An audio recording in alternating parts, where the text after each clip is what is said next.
Hello friends, welcome in online classes of unique study centre.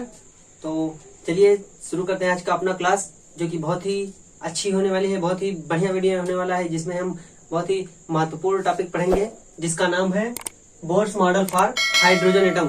तो हम लोग अपना दूसरा चैप्टर पढ़ रहे हैं, जिसका नाम है एटॉमिक स्ट्रक्चर, यानी कि परमाणु संरचना, जिसमें हम हाइड्रोजन स्पेक्ट्रम के बारे में पढ़ रहे हैं, जिसमें हमारा बहुत ही महत्वपूर्ण टॉपिक जिसका नाम होगा बोर्स मॉडल फॉर हाइड्रोजन। तो चलिए इसकी शुरुआत करते हैं। तो बोर्स मॉडल फॉर हाइड्रोजन मतलब हाइड्रोजन के लिए बोर का मॉडल। बोर एक साइंटिस्ट थे डेनमार्क के, जिनका नाम नील्स बोर, और इन्होंने 1913 में हाइड्रोजन के स्पेक्ट्रम के लिए अपनी थ्योरी दी थी। तो पहले तो बोर ही ऐसे पहले साइंटिस्ट हुए जिन्होंने हाइड्रोजन के स्पेक्ट्रम को भी डिफाइन करने के लिए बहुत ही अच्छे रूल दिए। तो उन्हीं के बारे में हमको पढ़ना है। इन्होंने अपने इस रूल को देने के लिए प्लैंक के क्वांटम नियम का ही फॉलो किया था, मतलब प्लैंक के क्वांटम नियम को ही मॉडिफाइड करके अपना नियम दिया था, जिससे कि हाइड्रोजन के स्पेक्ट्रम को पढ़ने में, जानने में आसानी हो। तो देखिए कुछ महत्वपूर्ण बातें थी जिनके आधार पे इन्होंने हाइड्रोजन के स्पेक्ट्रम के बारे में बताया। तो देखिए वो कौन कौन सी आधार थे, बेसिक बातें क्या थी जिसपे इन्होंने हाइड्रोजन के स्पेक्ट्रम की व्याख्या की है। देखिए क्या करेंगे। Bohr model for hydrogen atom मतलब Bohr model for hydrogen atom is based on the following postulates, मतलब कि नीचे दी फॉलोइंग पोस्टुलेट्स कहे तो नीचे दी गए सिद्धांतों पे आधारित है बोर का मॉडल। तो सबसे पहले बोर ने, इनका पूरा नाम था नील्स बोर, नील्स बोर, इनका नाम था नील्स बोर। इन्होंने 1913 में दिया था अपना ये मॉडल, 1913 में। तो देखते हैं इनके मॉडल के अनुसार क्या क्या बातें इन्होंने अपने मॉडल में बताई, कौन कौन सी बेसिक चीजें कहे तो कौन कौन से आधार रहे जिसके आधार पे इन्होंने हाइड्रोजन के मॉडल की, हाइड्रोजन के स्पेक्ट्रम की व्याख्या की। देखिए Bohr's model for hydrogen atom is based on the following postulates, मतलब बोर का जो मॉडल था हाइड्रोजन एटम के लिए वो निम्न पोस्टुलेट्स कहे तो निम्न सिद्धांतों पर आधारित था। उनके बेस निम्न सिद्धांत थे। देखिए क्या क्या। पहला तो The electron in the hydrogen atom can move around the nucleus in a circular path of fixed radius and energy। मतलब इनके कहने का तात्पर्य यह है कि जो इलेक्ट्रॉन होते हैं हाइड्रोजन एटम में, can move around the nucleus in a circular path. यही कह रहे हैं कि जो इलेक्ट्रॉन हाइड्रोजन एटम में होते हैं वो एक सर्कुलर पाथ में, कहे तो सर्कुलर रास्ते पे मूव करते हैं, जिसकी क्या बोल रहे हैं, path of fixed radius and energy. मतलब किसी स्पेशल इलेक्ट्रॉन के लिए उसकी जो ऑर्बिट की रेडियस और एनर्जी होगी वो फिक्स होगी। ऐसा नहीं कि कोई इलेक्ट्रॉन है तो उसके लिए उसके ऑर्बिट की जो रेडियस है कभी ज्यादा कभी कम, या एनर्जी कभी ज्यादा कभी कम, ऐसा नहीं होगा। जो एनर्जी और जो रेडियस होगा वो एक पर्टिकुलर इलेक्ट्रॉन के लिए सेम होगा, यानी निश्चित होगा। और क्या कह रहे हैं देखिए, these paths are called orbits, मतलब कि उन जो सर्कुलर पाथ है उसको इन्होंने ऑर्बिट्स नाम दिया, या फिर कहा उसी ऑर्बिट्स को ही स्टेशनरी स्टेट्स कहा, या फिर अलाउड एनर्जी स्टेट कहा। ठीक है, मतलब स्थिर अवस्था कहा कि इलेक्ट्रॉन की वह स्थिर अवस्था होगी, और अलाउड एनर्जी स्टेट मतलब कहे तो एनर्जी स्टेट, ऊर्जा स्तर बताया उसको कि हाँ यह ऊर्जा स्तर होगी। और देखिए क्या कह रहे हैं, these orbits are arrange concentrically around the nucleus, मतलब कि ये जो ऑर्बिट्स होंगे ऐसा तो है नहीं सिर्फ एक इलेक्ट्रॉन होगा भाई। अगर हम हाइड्रोजन से हट के बात करें और भी एटम्स या और भी एलिमेंट्स की बात करें तो उसमें और भी इलेक्ट्रॉन होंगे। तो वहां पे बताया कि जितने भी ऑर्बिट्स बनेंगे सब न्यूक्लियस के आसपास कंसंट्रेट होंगे। ठीक है, कहने का मतलब यही है कि ये कहना ही चाहते कि मान लीजिए हम न्यूक्लियस बनाते हैं, ये हमारा मान लीजिए न्यूक्लियस, यहाँ पे देखिए ये मान लीजिए न्यूक्लियस है। ठीक है, तो जो इलेक्ट्रॉन होगा वो इसी के चारों तरफ एक सर्कुलर पाथ में गति करेगा। सर्कुलर पाथ में पहले बात तो है कि सर्कुलर पाथ में करेगा, और दूसरी बात की जितने भी ऑर्बिट्स होंगे सब इसी न्यूक्लियस पे कहे तो कंसंट्रेट होंगे, ये कंसंट्रेटली उसी पे नजदीक नजदीक रहेंगे। ठीक है, कंसंट्रेट घने रूप में कह सकते हैं कि घने रूप में जितने भी ऑर्बिटल होंगे वो घने रूप में होंगे। तो और देखिए क्या, ये तो इनकी पहली बात हुई कि न्यूक्लियस के चारों तरफ जो हाइड्रोजन के इलेक्ट्रॉन होंगे हाइड्रोजन के, वो न्यूक्लियस के चारों तरफ एक सर्कुलर पाथ में गति करेंगे, जिसको इन्होंने ऑर्बिट्स अर्थात कक्षा। और क्या बोला कि उनकी एनर्जी जो होगी और जो उनका रेडियस होगा उन कक्षाओं का वो फिक्स होगा। और क्या कह रहे हैं, उसी ऑर्बिट्स को इन्होंने स्टेशनरी स्टेट्स कहा और साथ ही अलाउड एनर्जी स्टेट्स भी कहा।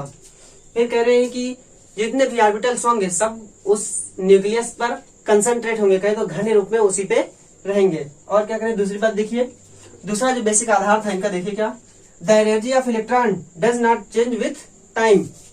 मतलब कि जो एक स्पेशल किसी इलेक्ट्रॉन की जो एनर्जी होगी वो समय के साथ नहीं बदलेगी। क्या समय के साथ नहीं बदलेगी, लेकिन एक अवस्था ऐसी आई कि एनर्जी उसकी बदल सकती है। क्यों? जब हम इलेक्ट्रॉन को एनर्जी बाहर से दें तो भाई स्वाभाविक सी बात है, जब इलेक्ट्रॉन एनर्जी पाएगा तो उसकी एनर्जी चेंज होगी। लेकिन उस अवस्था में जब इलेक्ट्रॉन को बाहर से कोई एनर्जी ना मिली हो, तब समय के साथ भी, समय कितना भी बीत जाए, उस इलेक्ट्रॉन की एनर्जी में कोई भी परिवर्तन नहीं होगा। और जब हम बाहर से एनर्जी देंगे तब तो भाई उसकी एनर्जी ज्यादा होगी, तो वो उस पर्टिकुलर कक्षा को छोड़ के उसके ज्यादा ऊर्जा वाली कक्षा में चला जाएगा। क्यों? क्योंकि एनर्जी हम बाहर से दे रहे हैं, तो स्वाभाविक सी बात है एनर्जी उसके पास बढ़ेगी, तो वो जो पर्टिकुलर कक्षा उसकी है उस कक्षा को छोड़ के, यानी उस ऑर्बिट को छोड़ के, वो ऊपर वाली ऑर्बिट जिसकी एनर्जी और ज्यादा है उस ऑर्बिट में पहुंच जाएगी। लेकिन फिर इसी केस को हम ट्रांजिशन बोलते हैं, ठीक है, यानी संक्रमण। उसके बाद जब उसकी एनर्जी कम होगी, यानी जब वो अनस्टेबल स्टेट में चला गया एक्साइटेड स्टेट में, तो सभी को पता है हर कोई नेचुरल है तो अपने स्टेबल स्टेट में रहना चाहता है, लेकिन जो एक्साइटेड स्टेट होती है वो अनस्टेबल स्टेट होती है। तब जब अपनी एनर्जी वहां से त्यागता है तो एनर्जी को उत्सर्जित करने लगता है हायर एनर्जी लेवल से। जब अपने फिर से स्टेबल स्टेट में आता है तब वो एनर्जी को उत्सर्जित करके अपने एनर्जी लेवल में, जो उसका पहले से एनर्जी लेवल था, उसी स्टेट में कहे तो उसी ऑर्बिट में वो आ जाता है, कहे तो उसी कक्षा में वह पुनः आ जाता है। लेकिन और देखिए क्या इसमें, the energy change does not take place in continuous manner. मतलब इन ऑर्बिट्स के बीच में, लगातार ऑर्बिट्स के बीच में जो एनर्जी चेंज होगा वो कंटिन्यूअस मैनर में रहेगा, मतलब सतत एनर्जी चेंज नहीं दिखाएगा। ठीक है, तो ये दो बातें इनकी थी। और भी दो बातें उनको देख ले कि जो एनर्जी चेंज क्या होगा, कहे तो दोनों जब इलेक्ट्रॉन एक ऑर्बिट से दूसरे ऑर्बिट में जाएगा तो उन दोनों में जो एनर्जी चेंज होगा उसके बारे में देखते हैं क्या इन्होंने कहा है। बात करें जब ट्रांजिशन होगा उस इलेक्ट्रॉन, कहे तो हाइड्रोजन के इलेक्ट्रॉन का जब ट्रांजिशन होगा, या तो हायर एनर्जी स्टेट से लोअर एनर्जी स्टेट जाए या लोअर एनर्जी स्टेट से हायर एनर्जी स्टेट जाए, तब देखिए कि उसका जो फ्रीक्वेंसी होगी वो क्या होगी, रेडिएशन की फ्रीक्वेंसी जो इमिट की जाएगी या एब्जॉर्ब की जाएगी उसकी फ्रीक्वेंसी क्या होगी। देखिए तीसरे पॉइंट के रूप में होता है जो आधार था इनका, the frequency of radiation absorbed or emitted when transition occurs between two stationary states.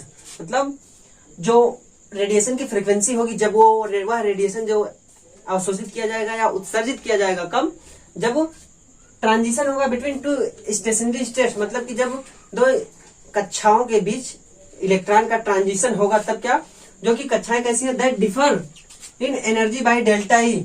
मतलब कि उन कक्षाओं के बीच में जो एनर्जी डिफरेंस है उसको डेल्टा ई से डिनोट किया गया है।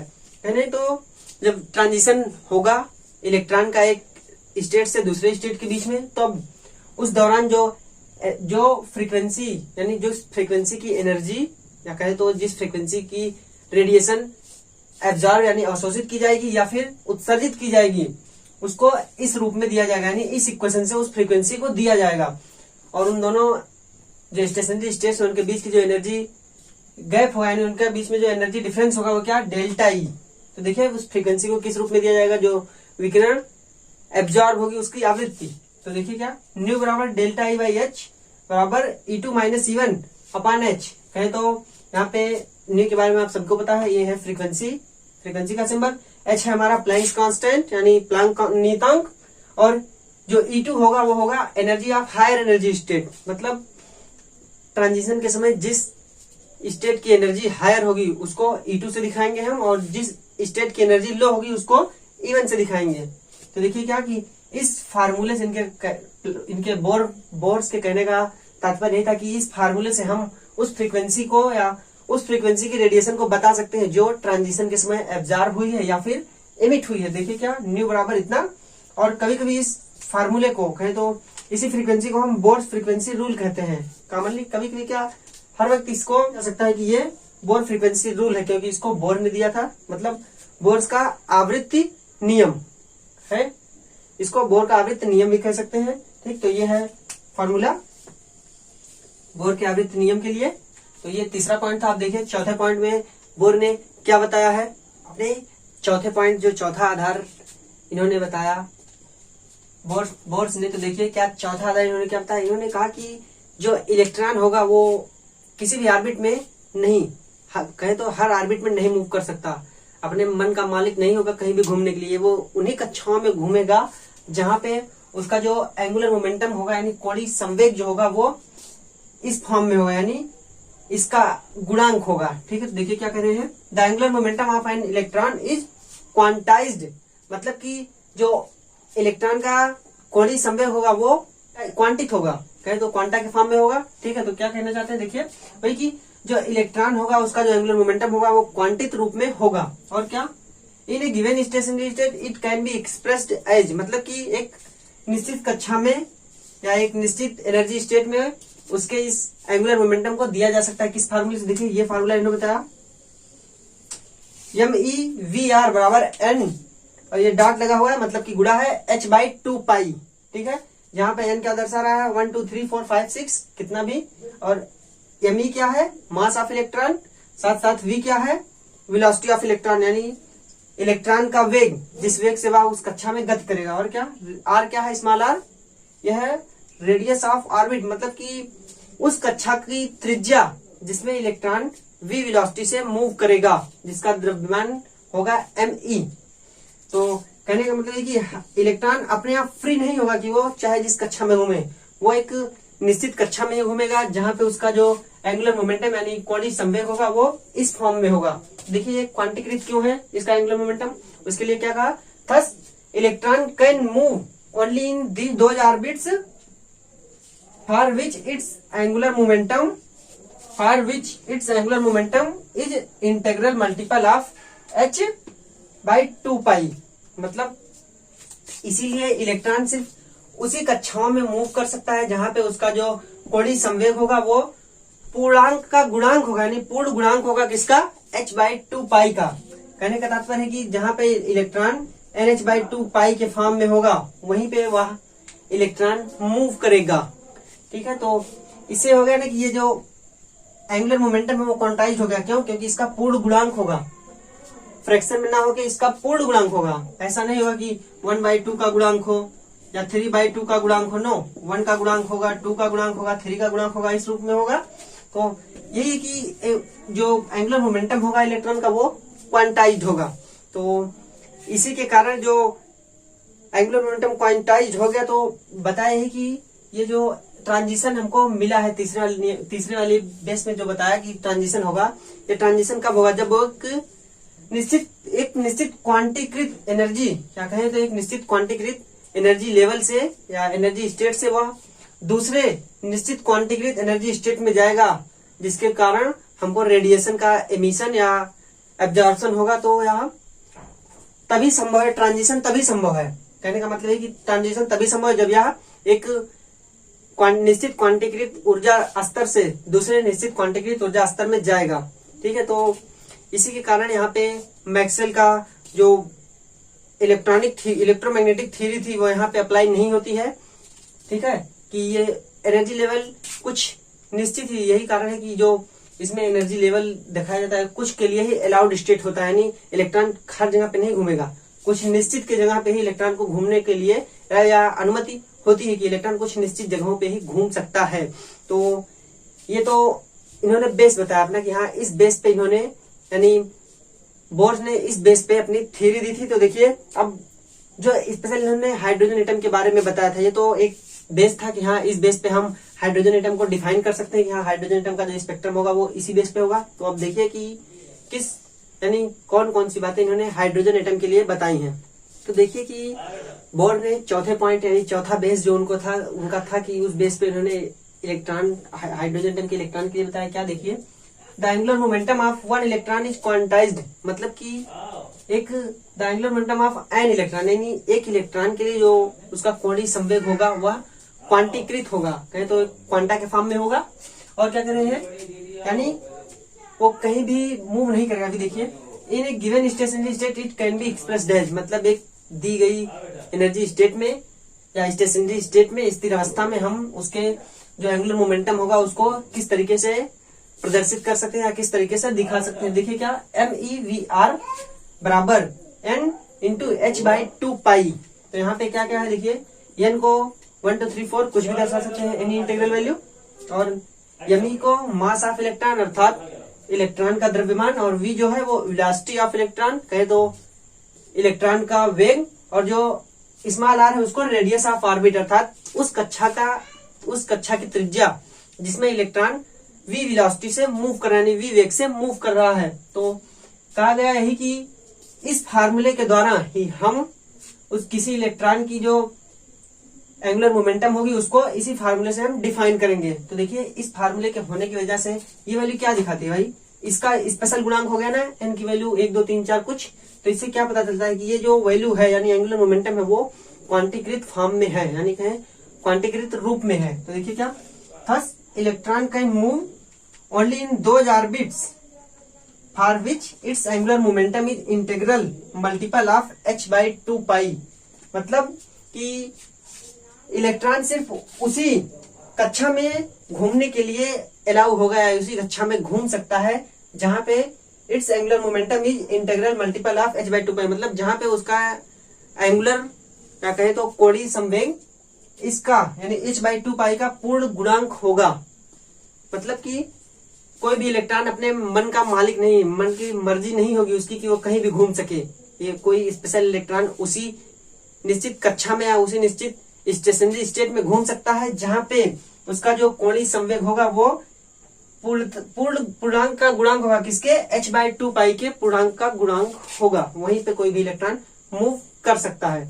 तो अब जो तीसरे नियम में हमने ट्रांजिशन के बारे में देखा, ट्रांजिशन क्या होगा, तो देखिए अब ट्रांजिशन ऐसा ही होगा, जो रेडिएशन हमको प्राप्त होगी ट्रांजिशन के द्वारा कब होगी, जब इलेक्ट्रॉन एक निश्चित एंगुलर मोमेंटम क्वांटीकृत एंगुलर मोमेंटम से दूसरे क्वांटीकृत एंगुलर मोमेंटम में मूव करेगा, तभी तो हमको ट्रांजिशन प्राप्त होगा, जिसमें या तो रेडिएशन हमको एब्जॉर्ब करना देना पड़े, उसका यानी एब्जॉर्ब कराना पड़े, या फिर वहां से रेडिएशन हमको एमिट हो यानी उत्सर्जित हो, तभी यह संभव है। ठीक है, इलेक्ट्रॉन का ट्रांजिशन। तो यही कारण था कि जो मैक्सवेल की इलेक्ट्रोमैग्नेटिक थ्योरी थी वो यहाँ पे अप्लाई नहीं होती है। ठीक, तो क्योंकि कुछ स्पेशल यानी कहे तो कुछ निश्चित ऑर्बिट से इसको घूमने की अनुमति देते हैं, इलेक्ट्रॉन को कुछ निश्चित ऑर्बिटल ही यानी कहे तो कुछ निश्चित कक्षाएं ही इलेक्ट्रॉन को अपने पास रहने की अनुमति देती है, बाकी सब अपने से दूर भगा देती है, नहीं अनुमति देती है। तो यही था। ठीक है, तो अब देखिए ये तो बेस था बोर का कि हाँ इन बेसिस पे हम हाइड्रोजन के इलेक्ट्रॉन यानी हाइड्रोजन के स्पेक्ट्रम की व्याख्या कर सकते हैं। ठीक है, हाइड्रोजन के इलेक्ट्रॉन या स्पेक्ट्रम की व्याख्या कर सकते हैं। ठीक, तो अब हम देखेंगे हाइड्रोजन के बारे में इन्होंने कौन कौन सी बातें बताई हैं।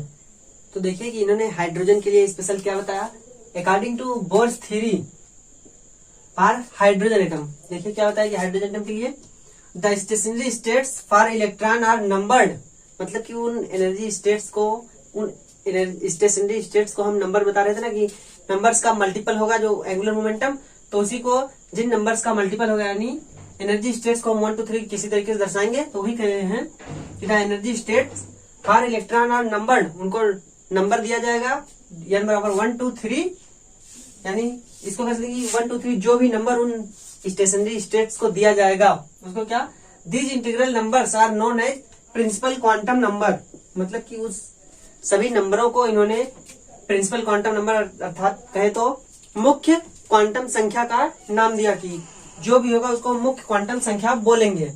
ये पहले पॉइंट होता है। और दूसरे पॉइंट में क्या, the radii of stationary states r n बराबर n स्क्वायर a नॉट या a0, जहाँ पे a0 की वैल्यू दी गई है 52.9 pm यानी पिकोमीटर। तो देखिए क्या इतना बताया, और कहा कि जो रेडियाई यानी जो त्रिज्या होगी हर स्टेशनरी स्टेट की वो क्या होगी, Rn बराबर n स्क्वायर a0।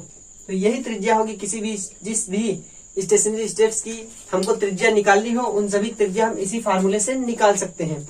और आगे देखिए क्या कि द रेडियाई यानी the radius of first energy state is called Bohr's orbit, यानी जो फर्स्ट एनर्जी स्टेट होगा, फर्स्ट स्टेशनरी स्टेट होगा इलेक्ट्रॉन का, उसको हम बोहर ऑर्बिट यानी बोहर कक्षा बोलेंगे, जिसकी जो त्रिज्या होगी कितनी 52.9 pm। और बात करें तो अगर हम हाइड्रोजन के लिए स्पेशली देखें तो हाइड्रोजन के पास कितने इलेक्ट्रॉन होते हैं? एक इलेक्ट्रॉन। तो जनरली हाइड्रोजन के सभी इलेक्ट्रॉन पहली कक्षा में ही पाए जाएंगे। एक इलेक्ट्रॉन होते हैं तो स्वाभाविक सी बात है कि वो पहली कक्षा में रहेंगे।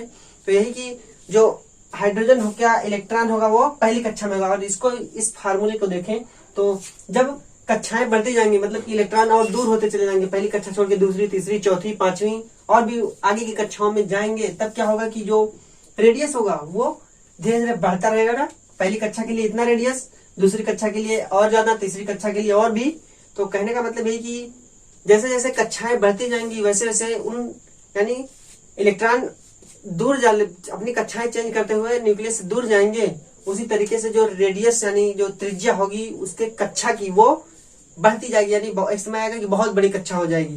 ठीक है, तो वही मतलब कि जो त्रिज्या होगी वो रेडियस जो होगी बोर की वो इसके प्रोपोर्शनल होगी। ठीक है, मतलब जितना वो स्टेशनरी स्टेट परिवर्तित करा जाएगा 1 2 3 4 जिस एनर्जी स्टेट में जाता जाएगा उसी के अकॉर्डिंग उसकी त्रिज्या बढ़ती जाएगी। इसको हम प्रिंसिपल क्वांटम नंबर भी बोल सकते हैं, क्योंकि स्टेशनरी स्टेट्स को हमने कहा है कि एनर्जी स्टेट स्टेशनरी स्टेट को नंबर किया है 1 2 3, तो यानी उसको प्रिंसिपल क्वांटम नंबर बोला है। तो यहाँ भी स्टेशनरी स्टेट के लिए ही त्रिज्या निकाल रहे हैं ना। तो अगर पहली स्टेशनरी स्टेट है तो उसको क्वांटम नंबर यानी पहली मुख्य क्वांटम संख्या, तो उसी के अनुसार ये होगा। यानी कहे तो दोनों से मिला के अगर कहे तो मुख्य क्वांटम संख्या जैसे जैसे बढ़ेगी तो इलेक्ट्रॉन की जो कक्षा की रेडियस होगी वो भी बढ़ती चली जाएगी। तो ये 2 पॉइंट और भी देखिए क्या क्या बातें इन्होंने कही है। तो देखिए तीसरे पॉइंट में बोर महोदय ने क्या बताया उस इलेक्ट्रॉन के लिए, उनके क्या करे हैं। और जो एक महत्वपूर्ण प्रॉपर्टी होती है ऊर्जा की, यानी ऊर्जा आरेख कहें या ऊर्जा कहें, वो जो इलेक्ट्रॉन के साथ जो ऊर्जा की महत्वपूर्ण प्रॉपर्टी होती है उस स्टेशनरी स्टेट के लिए, उसके बारे में बोर ने तीसरे पॉइंट में बताया। देखिए क्या होता है, the energy of stationary states of an electron is given by, मतलब कि जो एनर्जी होती है इलेक्ट्रॉन के साथ जुड़ी हुई उस स्टेशनरी स्टेट आते हैं उस अस्थायी अवस्था की जो एनर्जी होती है उस इलेक्ट्रॉन के साथ जुड़ी हुई, वो किस तरीके से दर्शाया जाता है। En बराबर माइनस RH1/n²। इस RH को बोलते हैं हम रिडबर्ग कांस्टेंट यानी रिडबर्ग नियतांक। फिर क्योंकि देखेंगे रिडबर्ग कांस्टेंट, क्योंकि अभी उन्हें पहले जस्ट पहले ही देखा कि RH जो बना वो रिडबर्ग ने एक साधारण सा जनरल फार्मूला दिया था हाइड्रोजन के स्पेक्ट्रम को निकालने के लिए। हाइड्रोजन स्पेक्ट्रम की लाइन को निकालने के लिए कौन कौन सी सीरीज की लाइनें मिलेंगी वहां पे इन्होंने जनरल फार्मूला दिया था, इसलिए वहां पे रिडबर्ग कांस्टेंट बनाया था। तो वही रिडबर्ग कांस्टेंट। ठीक है, तो एनर्जी को हम किस रूप में दर्शाएंगे, किस फार्मूले से हम कहेंगे कि हाँ किस स्टेट पे या किस मुख्य क्वांटम संख्या में एनर्जी उस इलेक्ट्रॉन की, आप कहें तो उस ऑर्बिटल की एनर्जी या उस स्टेशनरी स्टेट की एनर्जी, उस ऑर्बिट की एनर्जी कितनी होगी, उसको दर्शाने के लिए En बराबर -RH1/n²। यहाँ पे n क्या है 1 2 3 4 5 6, कोई भी n को जनरली मुख्य क्वांटम संख्या बोल सकते हैं।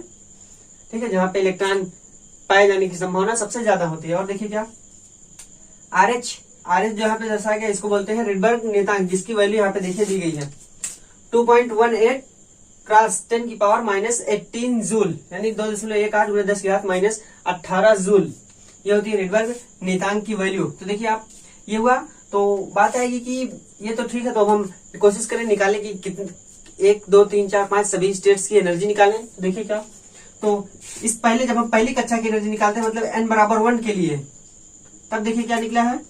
इसको n बराबर 1 यानी पहली कक्षा जो होगी उसको हम बोलेंगे लोवेस्ट स्टेट या फिर बोले तो ग्राउंड स्टेट। ठीक है, लोवेस्ट स्टेट या ग्राउंड स्टेट बोलते हैं उसको। तो देखिए क्या निकाला गया है -2.18 क्रॉस 10⁻⁻18 इंटू 1/1 का स्क्वायर। तो वैल्यू कितनी आई 2.18 गुणे 10 घात यानी 2.18 क्रॉस 10⁻⁻18 जूल, ये आई हमारे ग्राउंड स्टेट की वैल्यू। ठीक है, और देखिए क्या पहले स्टेट की बोले तो ग्राउंड स्टेट या लोएस्ट स्टेट की वैल्यू होगी। अब देखिए उससे ऊपर जाए, पहले स्टेट से ऊपर, तो दूसरे स्टेट के लिए देखिए क्या, जब n बराबर 2 है, n बराबर 2 के लिए देखिए कितनी वैल्यू आई है -2.18 क्रॉस 10⁻⁻18 इंटू 1/2 यानी ये 4 हो जाएगा। तो इसको सॉल्व करने पे हमारी वैल्यू जो आएगी वो आएगी इतनी -0.545 क्रॉस 10⁻⁻18 जूल। आपको ये सोचना चाहिए यहाँ पे एनर्जी माइनस में क्यों दी गई है ना, तो बताते हैं कि माइनस में एनर्जी होती क्यों है वहां पे जनरली। तो देखिए ये हुआ, और इसी तरीके से हम सभी स्टेट्स n बराबर 3 के लिए, n बराबर 4 के लिए और n बराबर 5 ऐसे सभी स्टेट्स के लिए हम एनर्जी को निकालेंगे और फिर इन एनर्जी को एक ग्राफ के रूप में दिखाएं। तो जैसा कि मैंने अभी पहले जब हाइड्रोजन स्पेक्ट्रम पढ़ा रहा था तो उसमें मैंने एक ग्राफ बताया था इसके पहले वाली वीडियो में, तो उसी को हम बोलते हैं एनर्जी लेवल डायग्राम, जहाँ पे इलेक्ट्रॉन के डिफरेंट अवस्थाओं में डिफरेंट एनर्जीज को दर्शाया जाता है एक ग्राफ के रूप में। उसको हम एनर्जी लेवल डायग्राम या कहें तो ऊर्जा स्तर आरेख बोलते हैं। तो ये तो ठीक है। फिर एक कंडीशन आएगी, देखिए ये तो n बराबर 1 टू n बराबर इन्फिनिटी, जब हम ये कब की केस है, जब इलेक्ट्रॉन जो है वो न्यूक्लियस से अट्रैक्ट है, यानी न्यूक्लियस से किसी ना किसी रूप में संबंधित है। ये तब की केस है कि उसकी एनर्जी क्रमशः पहले ग्राउंड स्टेट में इतनी होगी, दूसरे स्टेट में इतनी होगी, तीसरे में ऐसी होगी, तो वो इलेक्ट्रॉन संबंधित है किससे, जब न्यूक्लियस से। लेकिन जब एक अवस्था ये मान ली जाए कि ये जो इलेक्ट्रॉन है ये न्यूक्लियस के प्रभाव से दूर हो जाए, कहे तो जब ये न्यूक्लियस से दूर हो जाए, जहाँ पे न्यूक्लियस का कोई भी असर उस इलेक्ट्रॉन पे ना पड़े, तब क्या होगा, उस केस में हम बोल देते हैं कि उसकी इलेक्ट्रॉन की या उस जो जिस कक्षा में बाहर चला गया उसको हम जीरो एनर्जी स्टेट बोल देते हैं। देखिए क्या बोलते हैं उसको बोलते हैं zero energy state. Zero energy state यानी जहाँ पे इलेक्ट्रॉन क्या कहें, शून्य ऊर्जा अवस्था, ठीक है, शून्य ऊर्जा अवस्था है जीरो एनर्जी स्टेट। तो जिसको दर्शाते कैसे हैं, देखिए उस जीरो एनर्जी स्टेट को हम दर्शाते हैं E इंफिनिटी बराबर 0। इसका मतलब है कि जो इलेक्ट्रॉन है वो यहाँ पे n बराबर हमने 1 2 3 लिखा था, तो यहाँ पे n लिखा था पहली कक्षा, लेकिन अब इंफिनिटी हमने लिख दिया। मतलब कि अब जो इलेक्ट्रॉन है उसका नाभिक से कोई संबंध नहीं रहेगा, यानी नाभिक का कुछ भी प्रभाव उस इलेक्ट्रॉन पर नहीं पड़ रहा है। तब की अवस्था में उसकी एनर्जी जो होगी इलेक्ट्रॉन की वो 0 होगी नाभिक के सापेक्ष में, ठीक है। तो अगर इंफिनिटी 0 हो गई तो हम क्या मान सकते हैं, एनर्जी 0 हो गई, तो एनर्जी 0 होने पे हम कह सकते हैं कि जो इलेक्ट्रॉन है वो किस अवस्था में चला गया है, n बराबर इन्फिनिटी, यानी उसका जो ऑर्बिट है वो इन्फिनिटी पे है। तो इस स्टेट को हम कह सकते हैं कि ये जो एटम होगा उस कंडीशन में उसको हम आयनित हाइड्रोजन एटम बोलेंगे या आयनित एटम बोलेंगे, यानी आयनित परमाणु, या फिर कहे तो आयोनाइज्ड हाइड्रोजन परमाणु या आयोनाइज्ड हाइड्रोजन एटम हम बोल सकते हैं। क्योंकि भाई अब जो इलेक्ट्रॉन उसके अंदर था वो इलेक्ट्रॉन उसके नाभिक से जो प्रभाव उस इलेक्ट्रॉन के ऊपर पड़ रहा था अब उसकी कोई वैल्यू नहीं, मतलब वो 0, कोई भी प्रभाव वो इलेक्ट्रॉन पे नहीं डाल रहा है, इसलिए हमने उसको इन्फिनिटी पे भेज दिया कि बहुत दूर अनंत चली गई, तो उस पे न्यूक्लियस कोई प्रभाव नहीं डाला और उसकी जो उस एनर्जी स्टेट को हम बोलेंगे जीरो एनर्जी स्टेट, ठीक है। फिर बात करें, ये तो आयनित एटम हो गया, आयनित परमाणु हो गया, तो इलेक्ट्रॉन जब नाभिक से या कहे तो ऑर्बिट से बाहर चला गया। अब बात आएगी कि जब इलेक्ट्रॉन नाभिक के अंदर पुनः आए तब, है ना, बात तो आएगी कि अब पहले तो आयनित हुआ, इलेक्ट्रॉन दूर चला गया, लेकिन कंडीशन तो ये भी बननी चाहिए कि इलेक्ट्रॉन अब नाभिक के अंदर आए। तो जब इलेक्ट्रॉन नाभिक के अंदर आता है तो हम कहें तो जब इलेक्ट्रॉन दूर की कक्षा से नजदीक की कक्षा में आता है तो क्या होता है, इमिशन होता है ना, किसका, रेडिएशन का। रेडिएशन बोले तो ऊर्जा बोले, ऊर्जा की हानि होगी, तब जाके इलेक्ट्रॉन जो है वो आगे की कक्षा है तो कहें न्यूक्लियस के नजदीक आएगा, ठीक है। तो देखिए कैसे, मान लीजिए ये न्यूक्लियस है, ठीक, और जो ये इलेक्ट्रॉन की मान लीजिए एटम की पहली कक्षा और ये मान लीजिए सबसे बाहर की कक्षा, ठीक है, और वो इलेक्ट्रॉन यहाँ पे कहीं पे मूव कर रहा है। मान लीजिए यहाँ पे इलेक्ट्रॉन मूव कर रहा है, अभी इसकी एनर्जी 0 है, मान सकते हैं ना, इसकी एनर्जी 0, लेकिन जब ये यहाँ से अंदर जाएगा, यहाँ पे एक कक्षा और बनाए तो देखिए, जब ये इलेक्ट्रॉन यहाँ से अंदर जाएगा, एंट्रेंस करेगा, मतलब कि यहाँ पे, तब क्या होगा, ये कुछ ना कुछ रेडिएशन रिलीज करेगा ना। जब यहाँ पे जाएगा तो कुछ ना कुछ रेडिएशन रिलीज करेगा, मतलब यहाँ पे एनर्जी हम कह सकते हैं जीरो एनर्जी स्टेट जिसको बोलते हैं। लेकिन जब ये अंदर की तरफ जाएगा तो कुछ रेडिएशन इंक्रीज करे तो रेडिएशन इमिशन करेगा या उस रेडिएशन का उत्सर्जन करेगा, एनर्जी ऊर्जा का उत्सर्जन करेगा। तो ऊर्जा का उत्सर्जन करने के बाद ये यहाँ पे आएगा, मतलब बाहरी कक्षा से कहें तो अंदर की तरफ आएगा। तो इस कंडीशन में जो एनर्जी रिलीज होती है, इसी के कारण हम जो ये फार्मूले में माइनस का चिन्ह लगाते हैं, इसी के कारण लगाते हैं कि इलेक्ट्रॉन अपनी कुछ एनर्जी को त्याग करके कहें तो जो इलेक्ट्रॉन की अपनी परमानेंट एनर्जी होती है कहें तो आइसोलेटेड स्टेट में या अलग, जब इलेक्ट्रॉन सिर्फ होता है एटम की सापेक्ष में नहीं, ओनली इलेक्ट्रॉन, तब की जो एनर्जी होती है वो उस कंडीशन में जब वो एटम के अंदर इलेक्ट्रॉन को माना जाता है वो एनर्जी ज्यादा होती है। यानी जब एटम के अंदर इलेक्ट्रॉन मानेंगे तो जो एनर्जी रहेगी वो कम रहेगी। कब की तुलना में? जब इलेक्ट्रॉन को आइसोलेटेड या अलग माने तब की तुलना में इलेक्ट्रॉन की एनर्जी कम होगी। तो इसीलिए इसको माइनस का चिन्ह लगाते हैं। कहीं भी आप देखेंगे तो इलेक्ट्रॉन की जो ऊर्जा आएगी वो हमेशा इलेक्ट्रॉन की जो ऊर्जा दिखाई जाएगी वो माइनस में ही दिखाई जाएगी कि हाँ इस एनर्जी स्टेट की ऊर्जा माइनस में है या ऋणात्मक है। ठीक, तो यही उसका कारण मेन है कि ये बाहर की स्टेट यानी अपर लेवल से लोअर लेवल में जा रही है। तो भाई रिएक्शन करेगी एनर्जी का, तो जिसके कारण इसको हम क्या कहें तो ये अट्रैक्ट होगा, इस न्यूक्लियस के कारण अट्रैक्ट होगा, तभी तो अंदर जाएगी। जब बाहर तो चली गई, जब न्यूक्लियस का कोई इन्फ्लुएंस नहीं पड़ा, लेकिन जब अंदर जाने की बात आई तो न्यूक्लियस ने कुछ तो काम किया, उसको अट्रैक्ट किया, आकर्षित किया अपनी तरफ, तब अंदर आई। और बताए तो मेन कारण यानी मेन जो प्रॉपर्टी होती है किसी एटम की या न्यूक्लियस की वो यही है कि कहें तो ये इलेक्ट्रॉन को अपने तरफ बांधे रखती है, अपने पास यानी एटम के अंदर बांधे रखती है। तो एनर्जी इसकी इसीलिए निगेटिव होती है। ठीक है, ये रही तीसरी बात। अब हम बात करें तो चौथा पॉइंट जो इन्होंने दिया था उसको हम देखते हैं कि चौथे पॉइंट में इन्होंने क्या कहे तो भी एटम कहे तो हाइड्रोजन एटम के लिए था, लेकिन अब जनरल फार्मूला दिया कि किसी भी जो कोई भी हमारा सम इलेक्ट्रॉनिक होगा, किसके? हाइड्रोजन एटम के। कोई भी एटम हो जो हाइड्रोजन एटम के सम इलेक्ट्रॉनिक बोलते हैं जिस एटम में इलेक्ट्रॉनों की संख्या सेम हो, उसको हम सम इलेक्ट्रॉनिक बोलते हैं। ठीक है, तो सम इलेक्ट्रॉनिक एटम्स जो हाइड्रोजन के लायक थे यानी हाइड्रोजन के तुलना में समान थे, उनके लिए इस फार्मूले को यानी एनर्जी को दिया कि हाँ उनके जो इलेक्ट्रॉन से जुड़े एनर्जी होंगे स्टेशनरी स्टेट में, वो उसको हम कैसे डिफाइन करेंगे या कैसे हम उसको प्रदर्शित कर सकते हैं। हाइड्रोजन के लिए इतना, लेकिन उन सभी के लिए हम किस तरीके से उसको डिफाइन करेंगे। तो देखिए चौथी बात जो इन्होंने बताई क्या कि बोर्स मैंने बताया ना कि ये जो सम इलेक्ट्रॉनिक हो गए हाइड्रोजन एटम के, उसके लिए इन्होंने एनर्जी और रेडियाई की बात की है। देखिए क्या, Bohr's theory can also be applied to the ions containing only one electron. Only one electron ना उन सभी एटम्स के लिए यानी उन सभी परमाणु के लिए जिसके पास सिर्फ एक इलेक्ट्रॉन है, उसके लिए भी इस बोर्स थ्योरी को अप्लाई किया जा सकता है यानी लागू किया जा सकता है। और देखिए क्या, फॉर एग्जाम्पल हम एग्जाम्पल के लिए ले सकते हैं अपना ये हमारा He क्या है, किसका सिंबल है? हीलियम। Li क्या है? लिथियम। और B क्या है? बेरिलियम। और ETC मतलब इसी तरह से कोई भी हो जिसमें जिस एटम में ओनली वन इलेक्ट्रॉन हो। तो देखिए क्या, the energy of the stationary states associated with these kinds of ions, मतलब इन प्रकार के आयंस के लिए जो एनर्जी स्टेशनरी स्टेट्स की जो एनर्जी दी जाएगी वो कैसे दी जाएगी, किस फार्मूले से? देखिए En बराबर -2.18 क्रॉस 10 की पावर -18 और Z स्क्वायर बटे में n स्क्वायर, और ये जूल है मतलब मात्रक यूनिट। तो ये तो एनर्जी होगी। और जो रेडियाई दी जाएगी किसी भी स्टेशनरी स्टेट के लिए, देखिए क्या, Rn बराबर 52.9 n स्क्वायर बटे में Z, और ये PM ये भी पिकोमीटर यानी यूनिट मात्रक बोल सकते हैं। जहां पे Z आपको नई चीज दिख रही होगी, लेकिन पढ़ाया था मैंने पहले भी, जिसको हम बोलते हैं एटॉमिक नंबर या फिर परमाणु संख्या, तो ये Z होती है। तो बताया कि इसी से हम किसी भी एटम जो कि हाइड्रोजन लाइक एटम होगा उसका एनर्जी और उसकी रेडियाई की बात हम कर सकते हैं।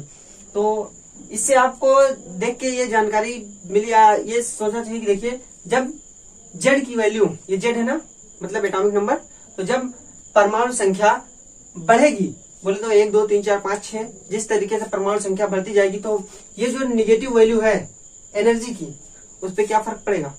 देखिए जैसे जैसे ये बढ़ी तो ये वैल्यू भी बढ़ेगी, लेकिन कहाँ? निगेटिव की तरफ। कहे तो एटॉमिक नंबर बढ़ने के साथ साथ जो इलेक्ट्रॉन की स्टेशनरी स्टेट की जो एनर्जी होगी वो घटती चली जाएगी। देखिए जब भी Z की वैल्यू हम बढ़ाते, जैसे जैसे एटॉमिक नंबर बढ़ेगा तो इलेक्ट्रॉन की जो स्टेशनरी स्टेट की जो एनर्जी होगी वो निगेटिव में कहे तो निगेटिव होती जाएगी, मोर निगेटिव होती जाएगी। निरपेक्ष वैल्यू तो बढ़ेगी, अगर इसको हटा दे तो निरपेक्ष वैल्यू ये बढ़ती चली जाएगी, लेकिन इसकी वजह से इलेक्ट्रॉन को हम बोल सकते हैं इलेक्ट्रॉन की एनर्जी निगेटिव ज्यादा से ज्यादा निगेटिव होती चली जाएगी जैसे जैसे Z की वैल्यू बढ़ेगी। फिर देखिए और क्या निष्कर्ष निकलता है इससे, Rn यानी रेडियस कहे तो रेडियाई जो है क्या फर्क पड़ेगा, जब Z की वैल्यू बढ़ेगी तो रेडियाई जाहिर सी बात है कि रेडियाई घटेगी, और ये इन्वर्सली रिलेशन है। तो जब भी हम Z की वैल्यू को बढ़ाएंगे आर यानी रेडियाई की वैल्यू अपने आप घटती चली जाएगी। तो इससे हम कह सकते हैं कि ये जो कक्षा होगी, कहें तो जो मान लीजिए नाभिक, जो ये कक्षाएं होंगी क्रमशः, तो जैसे जैसे En की वैल्यू बढ़ती जाएगी, यानी Z की एटॉमिक नंबर की वैल्यू बढ़ती जाएगी, तो कक्षाएं क्या छोटी नहीं होने लगेंगी। बहुत ही अच्छे तरीके से नाभिक इन इलेक्ट्रॉनों को हेल्ड नहीं कहे तो इन इलेक्ट्रॉनों को नाभिक आराम से पकड़ेगा नहीं, बहुत ही अच्छे तरीके से। जिस तरीके से भाई एटॉमिक नंबर बढ़ने का मतलब क्या, कि एटम के अंदर प्रोटॉन की संख्या बढ़ गई, यही बात हुई ना। एटॉमिक नंबर बढ़ने का मतलब एटम के अंदर प्रोटॉन की संख्या बढ़ गई, और जब प्रोटॉन की संख्या बढ़ेगी मतलब पॉजिटिव चार्ज की वैल्यू बढ़ेगी, तो वो इलेक्ट्रॉन को अपने तरफ यानी नेगेटिव चार्ज को अपने तरफ खींचेगा। तो कहने का मतलब यही है कि जैसे जैसे हम एटॉमिक नंबर की वैल्यू बढ़ाते जाएंगे, जो एटम की साइज होगी वो छोटी होती जाएगी, और जो उसकी एनर्जी है इलेक्ट्रॉन की वो निगेटिवली होती जाएगी, यानी निगेटिव की तरफ ज्यादा से ज्यादा निगेटिव होती चली जाएगी। ठीक है, तो इसको हम इस प्रॉपर्टी को जब हम पीरियोडिक टेबल पढ़ेंगे यानी आवर्त सारणी, उसमें भी हम देखेंगे कि जब हम पीरियड में चलते हैं आवर्तिक गुणों को पढ़ेंगे उसके, जब हम किसी आवर्त में चलते हैं तब जो साइज होती है एटम की वो धीरे धीरे घटने लगती है। मुख्य क्वांटम संख्या तो सेम होगी, लेकिन जो साइज होगी वो घटने लगेगी एटॉमिक नंबर बढ़ने के साथ। इसको हम वहां पे देखेंगे, तो उसका कारण में नहीं है। यहीं से आप समझ सकते हैं कि हाँ, जब हम एटॉमिक नंबर बढ़ाएंगे तो रेडियाई अपने आप घटेगी। ठीक है, तो ये था। और अब एक पॉइंट और इनका बचा है जो इन्होंने हाइड्रोजन एटम के लिए दिया था, उसको भी हम देख लेते हैं कौन सा पॉइंट है। तो देखिए क्या बताया इन्होंने अपने पांचवें पॉइंट में बोर ने बताया कि हम वो जो इलेक्ट्रॉन ऑर्बिट्स में टहल रहा है, कहें तो घूम रहा है, उसकी हम वेलोसिटी निकाल सकते हैं। लेकिन कैसे, हालांकि वो कोई इक्वेशन नहीं दे पाए, मतलब कोई समीकरण उन्होंने नहीं दिया, लेकिन क्वालिटेटिवली गुणात्मक रूप से उन्होंने बताया कि हाँ किस तरीके से जो इलेक्ट्रॉन की गति होगी या इलेक्ट्रॉन की जो स्पीड होगी वो डिपेंड करेगी किस पे, न्यूक्लियस पे, और किस तरीके से डिपेंड करेंगी उस ऑर्बिट्स की साइज पे। देखिए क्या बताया, it is also possible to calculate the velocities of electrons moving in these orbits. मतलब यह संभव है कि हम उस इलेक्ट्रॉन की गति को या इलेक्ट्रॉन के वेग को निकाल सकते हैं किसी ऑर्बिट्स में जो, यानी किसी कक्षा में जो इलेक्ट्रॉन घूम रहा है। क्या बताया, क्वालिटेटिवली द मैग्नीट्यूड, क्वालिटेटिव गुणात्मक रूप से बताया।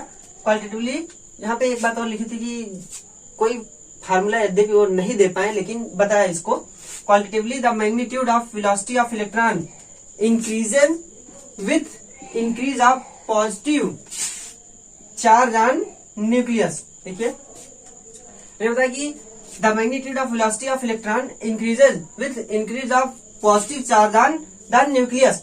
मतलब जो वेलोसिटी होगी किसी इलेक्ट्रॉन की वो न्यूक्लियस पे पॉजिटिव चार्ज यानी न्यूक्लियस पे धनात्मक आवेश बढ़ने के साथ बढ़ जाएगी।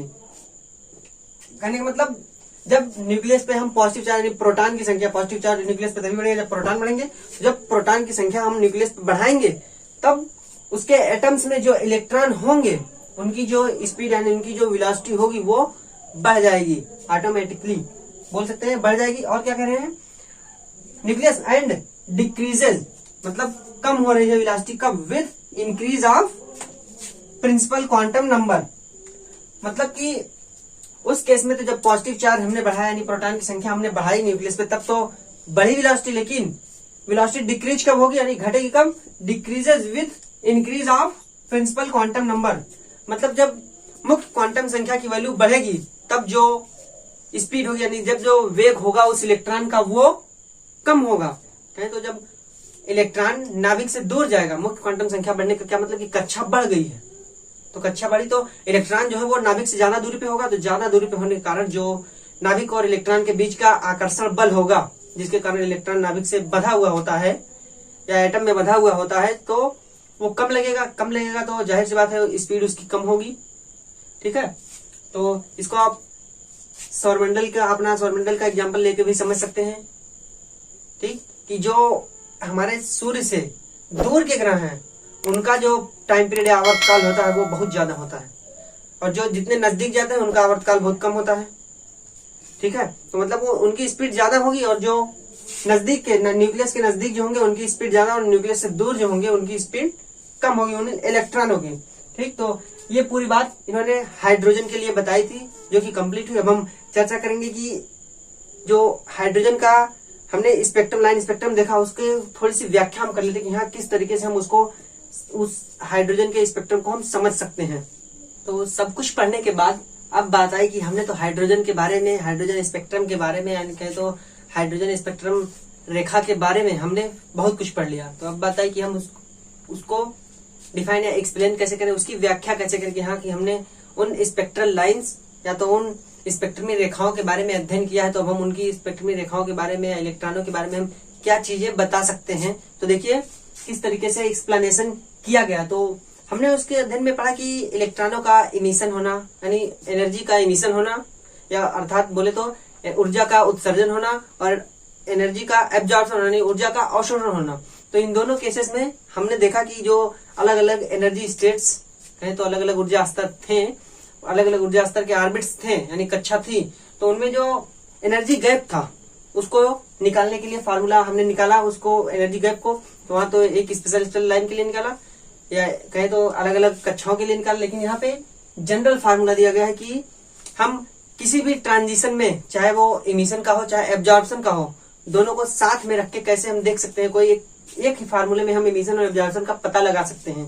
ठीक है, तो देखिए क्या एनर्जी गैप बताया, चाहे वो इमिशन हो चाहे एब्जॉर्प्शन। यहाँ पे आप पहले इसको बताने से पहले बता दो कि जहां कहीं भी इस सिंबल का यूज होगा इसका मतलब होगा इनिशियल ऑर्बिट, और इसका यूज होगा यानी एनआई इनिशियल ऑर्बिट और एनएफ यानी फाइनल ऑर्बिट। इस बात को ध्यान में रखना बहुत जरूरी है, क्योंकि कई जगह पे हमने एनआई और एनएफ का यूज किया है। तो देखिएगा जहां पे ये सिंबल होगा वहां पे इनिशियल यानी प्रारंभिक कक्षा, और एनएफ मतलब अंतिम कक्षा। ठीक, तो देखिए क्या एनर्जी गैप क्या बताया, EF माइनस EI। भाई एनर्जी गैप निकालने के तो जो बाद वाली होगी उसमें से हम पहले वाली घटाएंगे। ऊर्जा को देखिए इस तरीके से, डेल्टा ई बराबर माइनस RH बाई NF। हम वहां पे n स्क्वायर सिर्फ कर रहे थे, लेकिन यहाँ पे NF फाइनल की है, फिर माइनस RH बाई NI पहले की, NI बताया ना इनिशियल ऑर्बिट प्रारंभिक अवस्था के लिए। तो देखिए डेल्टा ई बराबर RH, इसमें RH कॉमन, इसको सॉल्व किया यानी माइनस को हटाया तो इसको कॉमन, माइनस माइनस का गुणा होगा प्लस हो गया, यहाँ से RH कॉमन, तो ये प्लस NI को पहले लिखा और NF को बाद में, मतलब इनिशियल स्टेट को पहले लिख दिया और जो फाइनल स्टेट थी उसको बाद में लिखा। फिर देखिए क्या आया है, अरे ये जो वैल्यू निकाली गई है 2.18 क्रॉस 10 की पावर माइनस 18 जूल, ये प्रयोगों द्वारा निकाली गई है कि, और आप इसको देखेंगे तो ये रिडबर्ग कांस्टेंट के बराबर होगी प्रयोगों द्वारा, तो जूल में। ठीक है, देखिए इतना 2.18 क्रॉस 10 की power minus 18 1 by NI square minus 1 by NF square, ये है एनर्जी। तो ये एनर्जी दिखी कि एनर्जी गैप हम जब चाहे एब्जॉर्प्शन हो या इमिशन हो रेडिएशन का इलेक्ट्रॉन के थ्रू, तब के केस में हम एनर्जी गैप जो दिखाएंगे वो इस फार्मूले से दिखाएंगे। तो आप यहाँ से पता भी लगा सकते हैं कि हाँ इमिशन हुआ एब्जॉर्प्शन हुआ। मान लीजिए हमको कोई स्टेट दी जाए, प्रारंभिक अवस्था पहली थी और चली गई तीसरे में, तो हम पता लगा सकते हैं कि हाँ कि यहाँ पे इमिशन हुआ एब्जॉर्प्शन, भाई पता तो चल गया प्रारंभिक में n बराबर 1 दिया है और दूसरे में चली जाएगी यानी तीसरे में, तो एब्जॉर्प्शन हुआ। स्वाभाविक सी बात है, कोई एनर्जी एब्जॉर्ब करेगा यानी अवशोषित करेगा, तभी वो अपना ऊर्जा स्तर छोड़ के हाई लेवल की एनर्जी में जाएगा। तो देखिए इस फार्मूले से यहाँ पता चल रहा है कि जब हमको इमिशन होगा, मतलब NI इमिशन कब होगा, जब जो है पहले अवशोषण को देखें, अवशोषण कब होगा, यानी जब अवशोषण होगा तो एनर्जी कम से ज्यादा होगी, मतलब NI लेस होगा NF की तुलना में, है ना। जो प्रारंभिक अवस्था थी उसकी एनर्जी कम थी, लेकिन जब अवशोषण हुआ, अवशोषण एनर्जी का अवशोषण हुआ, कहे तो एनर्जी का एब्जॉर्प्शन हुआ, तब जो फाइनल स्टेट बनी वो एनर्जी ज्यादा हो गई, तो फाइनल स्टेट बढ़ गई। भाई छोटी कक्षा से बड़ी कक्षा में चली गई तो एनर्जी बढ़ी, तो NF और NI। तो जब इसको हम यहाँ पे अप्लाई करेंगे तो हम देखेंगे कि जो वैल्यू आएगी वो पॉजिटिव आएगी। ठीक है, वो वैल्यू पॉजिटिव आएगी, मतलब एब्जॉर्प्शन हुआ है, अर्थात कहे तो अवशोषण हुआ है। आप देखिए इसको जब यहाँ पे रखेंगे तो ये वैल्यू जो एनर्जी गैप आएगी वो पॉजिटिव वैल्यू आएगी।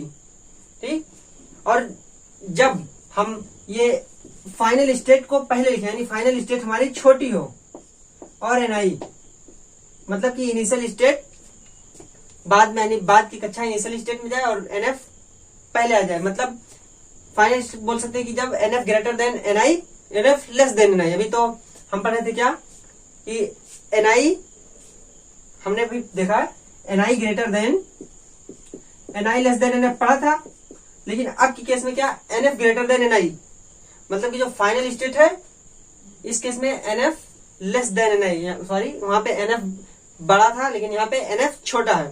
ठीक है, Ni लेस देन NF, ये तो हमने पढ़ लिया, लेकिन अब NF लेस देन Ni मतलब कि जो फाइनल स्टेट है वो उसकी वैल्यू यहाँ पे फाइनल स्टेट की वैल्यू कम हो रही है और इनिशियल स्टेट की वैल्यू ज्यादा।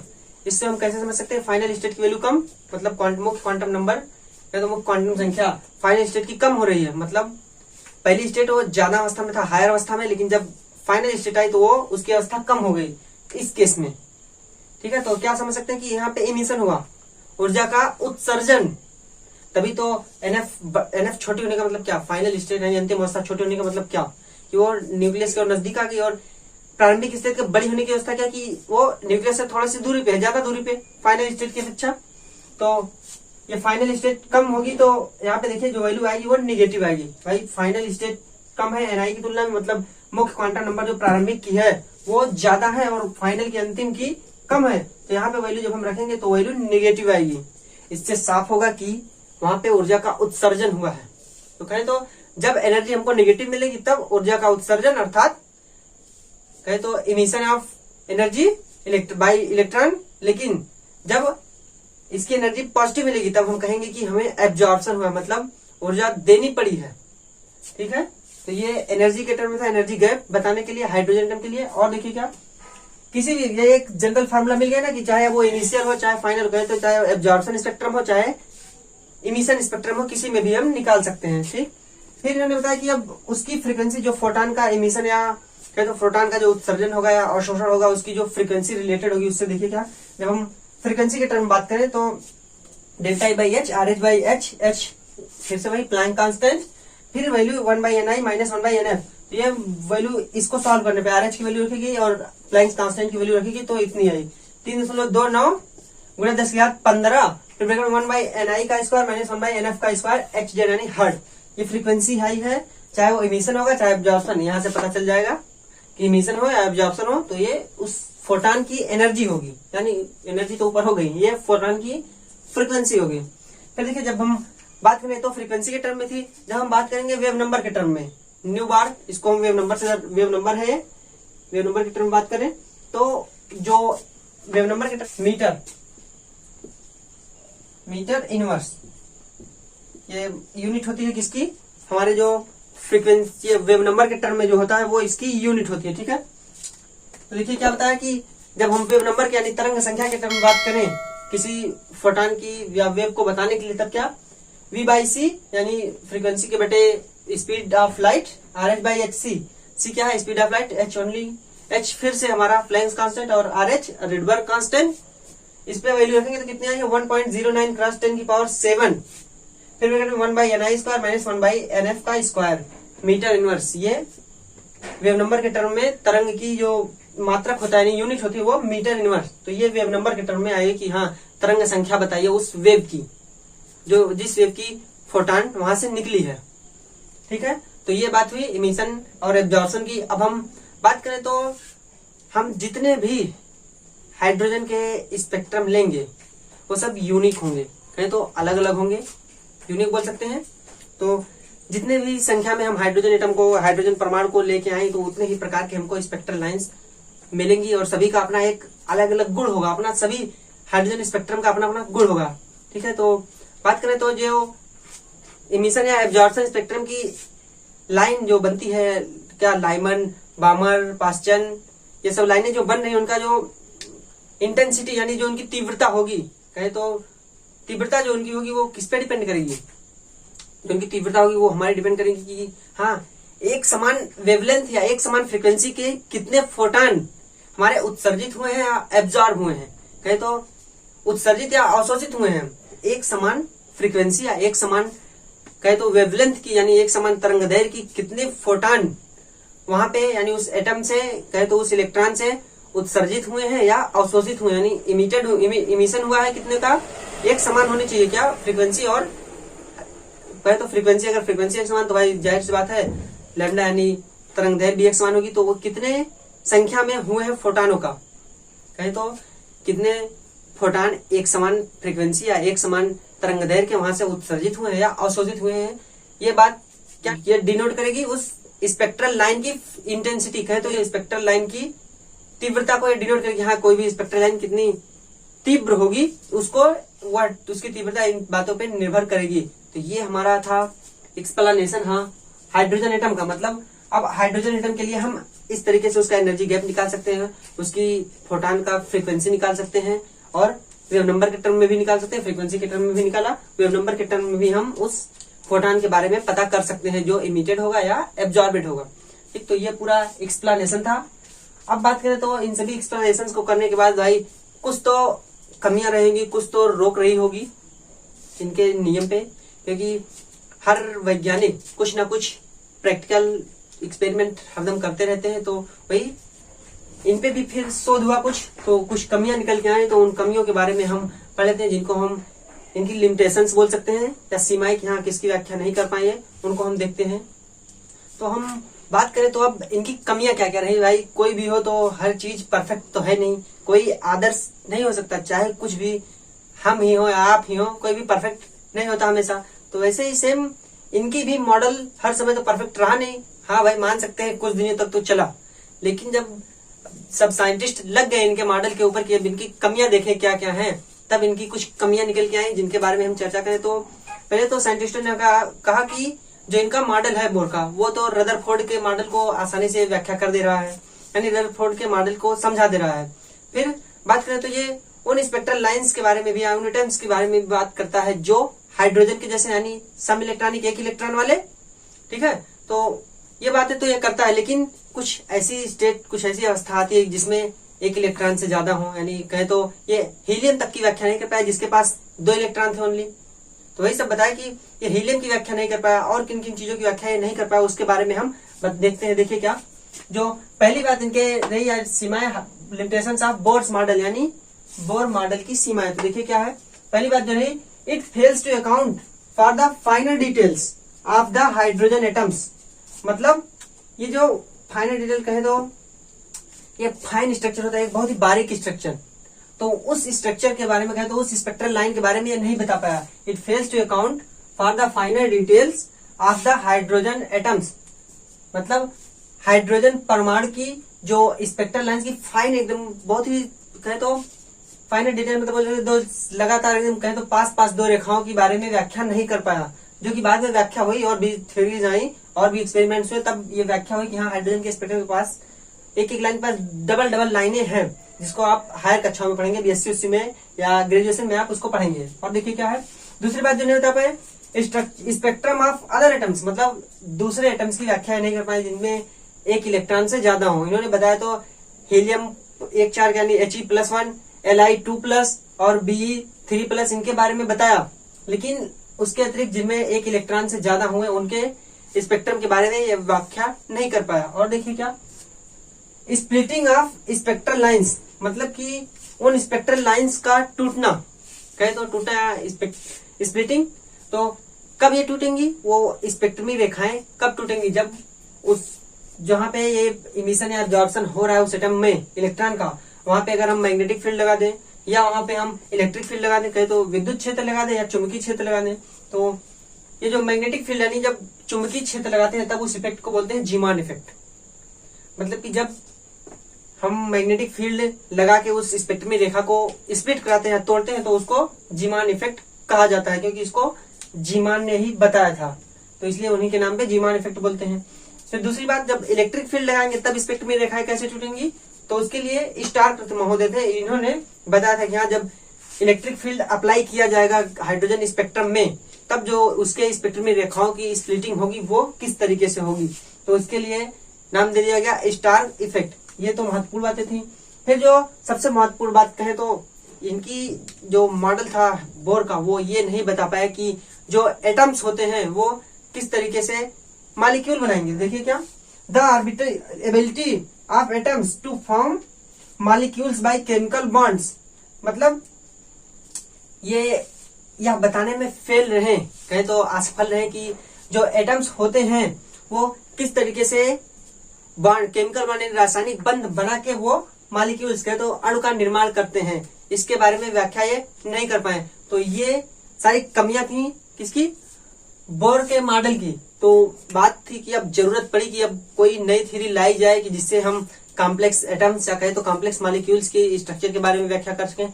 तो धीरे धीरे और भी आविष्कार हुए, तब हम धीरे धीरे क्वांटम मैकेनिकल मॉडल की तरफ पहुंचे। तो हमारी अगले टॉपिक में हम क्वांटम मैकेनिकल मॉडल के बारे में देखेंगे। तो अभी इस पे एक आध सवाल देख लेते हैं, क्वेश्चन लगा ले ताकि आसानी से आपको समझ में आ जाए। तो इन टॉपिक्स पे एक सवाल देख लेते हैं। Calculate the energy associated with the first orbit of He plus है। He क्या? Helium. He plus what is the radius of this orbit. मतलब कह रहा है कि आप कैलकुलेट कीजिए या निकालिए क्या associated energy with the first orbit of He plus, मतलब हीलियम की फर्स्ट ऑर्बिट के पास जो एनर्जी है उसको आप निकालिए। किसकी? हीलियम ना बोल के हम He प्लस बोल सकते हैं, जो कि हाइड्रोजन एटम के समकक्ष हो जाएगा, एक इलेक्ट्रॉन वाला। फिर and what is the radius of this orbit, और फिर उसकी रेडियस के बारे में बात कर रहा है कि उसका रेडियस भी निकालिए कि उस ऑर्बिट की रेडियस, उस कक्षा की रेडियस यानी त्रिज्या क्या होगी। तो जैसा कि हमको पता है, अभी तक के पढ़ाए गए हमारे इस वीडियो में जो भी हमने पढ़ा उन फार्मूलों से हमको पता है कि जो एनर्जी होती है किसी भी इलेक्ट्रॉन का, जो उसकी कक्षा के साथ एसोसिएटेड एनर्जी होती है, उसको हम दर्शाते हैं En बराबर minus RH Z² by N²। Atom पर एटम का है, एटम इनवर्स का है, ठीक है। इसको जूल भी लिख सकते हैं, इतना जूल पर एटम इनवर्स कह सकते हैं, या फिर हम एटम इनवर्स रहने दें, एनर्जी जूल में होती है, ठीक है। तो देखिए कैसे। अब इसमें Z क्या है? Z हमको पता है, Z को हम बोलते हैं atomic number. Atomic number, Z atomic number होता है। और क्या N हमारा क्या है? N हमारा है, क्या बोलते हैं इसको? क्वांटम संख्या, यानी मुख्य क्वांटम संख्या बोलते हैं ना, क्या? Principal quantum number. Principal quantum number, principal quantum number ये हम बोलते हैं। तो देखिए क्या दिया गया है Z के लिए, जो N यानी प्रिंसिपल क्वांटम नंबर क्या है? हीलियम है तो 2 इलेक्ट्रॉन, तो इसके लिए जो हमारी नंबर होगा वो क्या? ओनली 1 भाई। N मतलब प्रिंसिपल क्वांटम नंबर, तो हीलियम के लिए 2। हमें अगर थोड़ा बहुत पता, हमने 9-10 में इतना पढ़ा है कि हम थोड़ा बहुत इलेक्ट्रॉनिक विन्यास यानी जानते हैं इलेक्ट्रॉनिक विन्यास। तो इलेक्ट्रॉनिक विन्यास में ये कि हीलियम के पास 2 इलेक्ट्रॉन, तो पहली कक्षा 1s में 2 इलेक्ट्रॉन होते हैं, 2 इलेक्ट्रॉन। इसको हम और अच्छे से, इसमें हमको इलेक्ट्रॉनिक विन्यास आगे पढ़ाना है तो उसको बहुत अच्छे से पढ़ाएंगे। ये एक होगा। और जो Z यानी एटॉमिक नंबर हीलियम का होता है वो कितना होता है? एटॉमिक नंबर हीलियम का होता है वो 2, ठीक है। तो इसी पे आइए, इसी वैल्यू को हम यहाँ पे पुट करते हैं, तब हम निकलते हैं। जो हमारे पास RH दिख रही है, RH की वैल्यू कितनी से देखिए? RH इसको बोलते हैं हम क्या? रेडबर्ग कांस्टेंट, जिसकी वैल्यू होती है हमारी कितनी? 2.18 क्रॉस 10⁻⁻18 और क्या? जूल। इतनी जूल हमारी वैल्यू होती है RH की। तो अब इसी को हम यहाँ पे पुट करते हैं। देखिए क्या RH कितना दिया गया है, और एनर्जी माइनस में 2.18 क्रॉस 10⁻⁻18 और फिर क्या? गुणे Z की वैल्यू कितनी? 2, यानी 2 का स्क्वायर हुआ, और क्या? बटे में N की स्क्वायर यानी N1 का हमारा स्क्वायर हुआ। और इसको हम क्या लिखेंगे? जूल। यहाँ पे पर एटम लिखा गया तो लिख सकते हैं हम, क्योंकि जूल यहाँ से RH से आया, तो जूल और पर एटम मतलब कि एक एक एटम की एनर्जी इतनी होगी। देखिए अब कैसे लगाएंगे इसको। यह हो जाएगा हमारा कितना? माइनस 2.18 क्रॉस 2 की पावर हम करेंगे यहाँ पे 10⁻⁻18। देखिए इसको थोड़ा सा ऊपर लिखते हैं 1, और यहाँ पे गुणे 10⁻⁻18 ये हुआ। अब फिर क्या किसका गुणा किया गया? 2 का स्क्वायर हमने किया, कितना हो गया हमारा? 4, और बटे में क्या है? 1 का स्क्वायर। एक तो भाई ईश्वर, तो उसका स्क्वायर करेंगे तो भी ईश्वर, इसलिए ओनली 1। इसको सॉल्व करेंगे, 4 का गुणा यहाँ पे करें, फिर कितना होगा? 4 8 32 को 2 हासिल हुआ 3, 4 1 4 और 3 7, फिर क्या है? 4 दूना 8। तो कितना हुआ हमारा? 4 दूना 8 माइनस में रहेगा 2 अंक पे दशमलव है, 2 अंक पे दशमलव, -8.72 और गुणे में कितना? गुणे 10⁻⁻18 joule atom inverse. Joule atom inverse है जूल पर एटम, इतना हम बोल सकते हैं। हमारा कितना है? -8.72 गुणे 10⁻⁻18 जूल पर एटम। ये हमारी क्या है? एनर्जी है। तो ये En आया उस कक्षा से। देखिए फर्स्ट En ना बोल के हम यहाँ पे E1 अब लिख सकते हैं, क्योंकि हमारी पहली कक्षा थी, प्रिंसिपल क्वांटम नंबर 1 थी, तो यहाँ पे हम E1 लिख सकते हैं। जब तक N तो ये किसी भी फार्मूले के लिए था, जहां भी N की वैल्यू हम रखेंगे वहां N, यहाँ पे भी हम E1 लिख सकते हैं, क्योंकि हमारा पहली ऑर्बिट थी E1, ठीक है, तो ये हमारी एनर्जी हुई। अब बात करें क्या पूछा गया, और what is the radius of orbit, मतलब उस कक्षा की जो त्रिज्या होगी वो क्या होगी। तो उसके लिए देखिए क्या, तो जो फार्मूला होता है रेडियस ऑफ ऑर्बिट, यानी उस कक्षा के लिए जो फार्मूला हमारा होता है वो देखिए क्या होता है, रेडियस। रेडियस को सबसे पहले हम किससे दर्शाते हैं, आरएन से। आरएन ये हमारा होता है कितना, देखिए 52.9 पीएम। और क्या, तो देखिए क्या हमारी वैल्यू होती है, आरएन बराबर 52.9 पीएम, यानी इसको हम बाद में लिख सकते हैं भाई, यूनिट है इसको बाद में लिखते हैं इतना, या तो यहीं पे देखिए पीएम, इसको ब्रैकेट में कर दें, यहाँ पे होता है एन स्क्वायर और बटे में जेड। ये हमारी होती है वैल्यू किसकी, जब हम किसी ऑर्बिट की रेडियस निकालते हैं तब के लिए हमारी जो वैल्यू होगी वो इतनी होगी। तो अब देखिए इस पे वैल्यू रखिए, हमको पता है 52.9 पीएम यानी पिकोमीटर, और एन स्क्वायर हमको वैल्यू दी गई है ना, तो देखिए क्या हम रखेंगे, देखिए 52.9 पीएम, इसको हम पिकोमीटर में ना करके हम इसको नैनोमीटर में चेंज कर लेते हैं। तो पिकोमीटर में होता है जो वैल्यू 10 की घात -12, नैनोमीटर में करेंगे क्या होगा, या हम इसी में पिकोमीटर में लिखते हैं, देखिए क्या है रेडियस 52.9 गुणे एन की वैल्यू कितनी है हमारी, देखिए यहाँ पे एन की वैल्यू 1 है, मतलब 1 का स्क्वायर बटे में जेड की वैल्यू कितनी दी गई है 2, जेड की वैल्यू हमारी है 2, ठीक, कितना पिकोमीटर। अब इसको सॉल्व करेंगे तो 2 से भाग, पहले गुणा कर लेते हैं, तो देखिए कितना आएगा 52.9 गुणे 1 की वैल्यू खत्म, स्क्वायर करेंगे 1, कोई दिक्कत नहीं, खत्म 52.9 पीएम बटे में 2। तो अब इसको सॉल्व करेंगे, हमारा आएगा देखिए कितना, 2 से भाग दिया हमने, 2 दूना के 4, 1 बचा 12, 2 छक्के 12, फिर दशमलव, 2 चौके 8, 2 पंचे 10, इतना पिकोमीटर हुआ ना। जो रेडियस हमारी आई इस स्पेशल ऑर्बिटल की He+ की, वो हमारी कितनी आई 26.45 पिकोमीटर। इसको अब हम अगर नैनोमीटर में चेंज करना चाहें, देखिए कितना होगा, इसको अगर हम नैनोमीटर में बदलें तो हमारा हो जाएगा, नैनोमीटर माने 10 की घात -12, अर्थात हम 3 अंक दशमलव इसमें और बढ़ाएंगे, यानी हम कहते हैं 0.02645 नैनोमीटर।